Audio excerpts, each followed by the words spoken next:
కాసేపట్లో 4వ రోజు ఏపీ అసెంబ్లీ వైద్య రంగంపై స్వల్పకాలిక చర్చ. పీపీపీ విధానంపై వివరించనున్న సీఎం.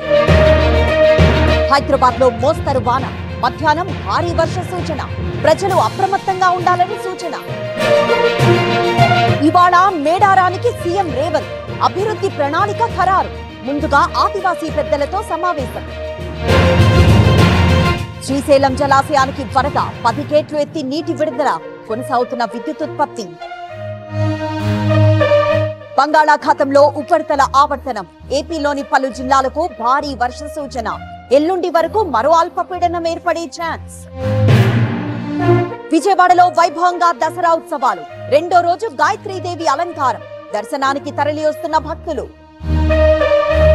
గుంటూరు జిల్లా తెనాలిలో కలరా కలకలం. హాస్పిటల్లో బాధితురాలికి చికిత్స.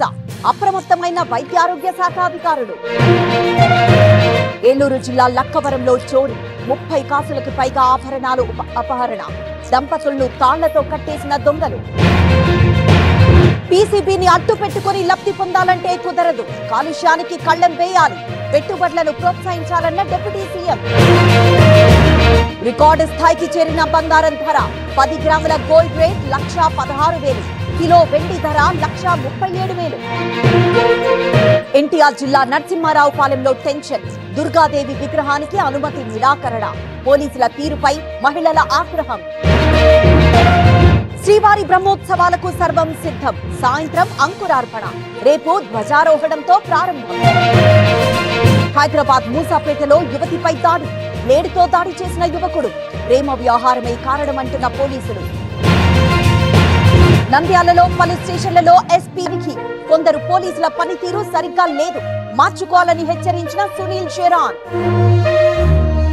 మోస్ట్ వాంటెడ్ దొంగ పరార్. రాజమండ్రి జైలుకి తీసుకువెళ్తుండగా ఘటన.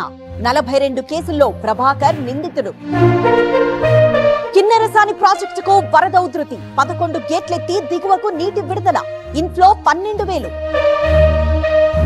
మావోయిస్టుల అగ్ర నాయకత్వాన్ని మట్టుబెట్టాం. 11 మంది కీలక నేతల్లో మిగిలింది 7. వారిని అంతం చేస్తామన్న అమిత్ షా. బాసరలో దేవి శరన్నవరాత్రి ఉత్సవాలు. 2వ రోజు బ్రహ్మచారిణి అలంకారం. భక్తులకు ఇబ్బంది లేకుండా ఏర్పాట్లు. దేశమంతా పాకిన ఐ లవ్ మహమ్మద్ ఉద్యమం. మహమ్మద్ ప్రవక్తను ప్రేమిస్తే తప్పెలా అవుతుందన్న ఓవైసీ. అలజడి సృష్టించే కుట్ర అన్న బీహెచ్పీ. అమెరికన్ కంపెనీలకు Trump relief. H1B visa fees నిబంధనల్లో మార్పు.